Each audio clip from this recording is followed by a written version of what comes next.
This is one bedroom with mezzanine here in Charm Residences.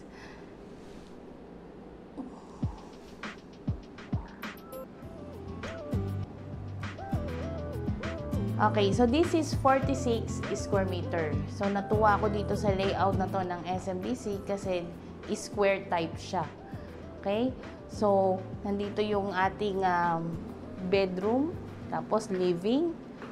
Yung pagkaka-divide ng unit layout niya is maluwag tignan, spacious.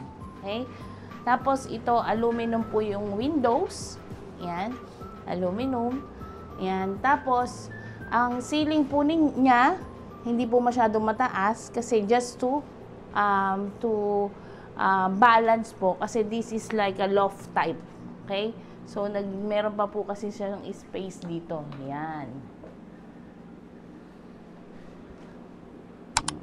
So, kung ano po yung nakikita po ninyo dito, ito po is dress up. So, just to give you one idea sa magiging interior design ng condo po ninyo. Okay? Pero yung mismong layout, itong pintuan, yung tiles, yan, yung mga windows, tapos ma-expect nyo window type po yung aircon. Yan, meron na po siyang provision. Hindi nyo naiintindihan. So, ang iintindihan nyo na lang po is the furniture and appliances. So, maganda, may space pa dito for your wardrobe. Yan.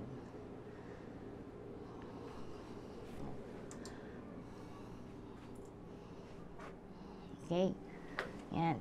So, dito pa lang sa first floor, we have the bedroom, the dining, the living, tapos may kitchen. Ito po yung kitchen. Yan. Kaya maganda sa toilet and bath, malaki siya.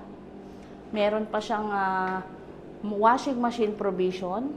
Yan. Kasi may nabibili na kasing may dryer na. Sasalang yun na lang. Yan.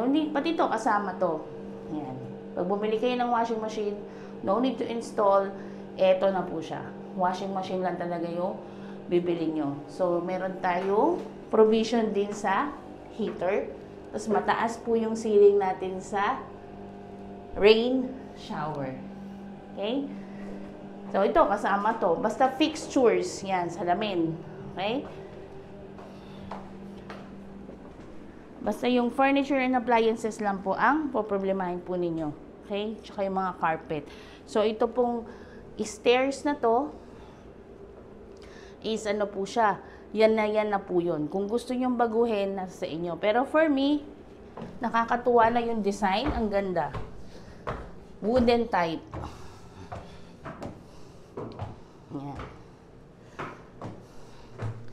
Okay? So, this is one bedroom, pero you have option na magkaroon pa ulit ng another bedroom dito sa Charm. Okay? So, lahat po ng mga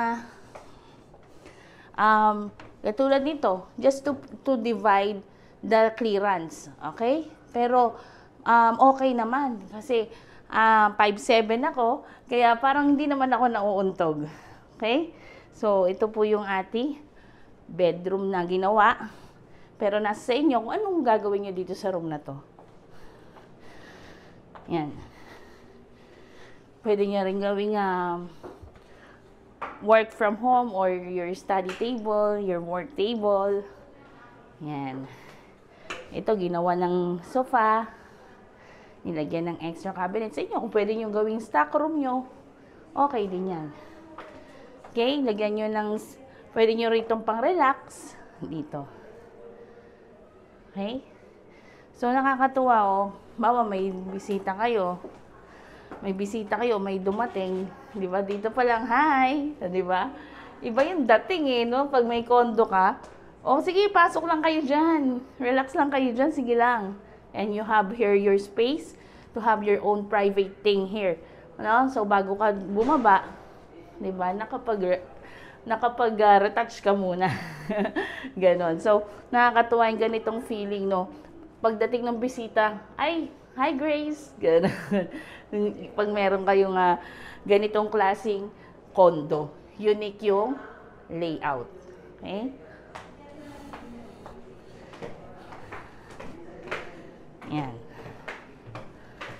Yan. Wala kasing aircon dito ngayon. Itong model unit na to. Kaya medyo napapawisan ako dito. Yan. Okay? So, pag turn over to, ito dinagdag na lang to, bakante po yan. Bakante po to, nasa inyo kung anong design ng kitchen cabinet ang gagawin po ninyo. Okay? Ang ma-expect nyo, ganito yung inyong kitchen counter. Ang maganda sa gantong style, black, hindi agad kita yung mga dumi. Oo. Or madali siyang linisin. Okay? Yan. Okay, madali siyang linisin. Kasi pag white, yung iba, pag maglinis, kinakayon pang ganun. Ayan, so ito, malinis tignan. Okay, yung tiles niya, yan. I highly recommend this kind of condo. Siyempre, para iba naman. Kasi it doesn't feel like a condo. It feels like a house.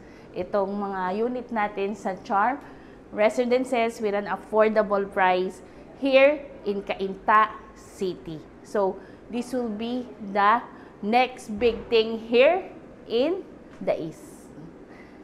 Yan. So, this is the Charm Residences. Thank you po for watching.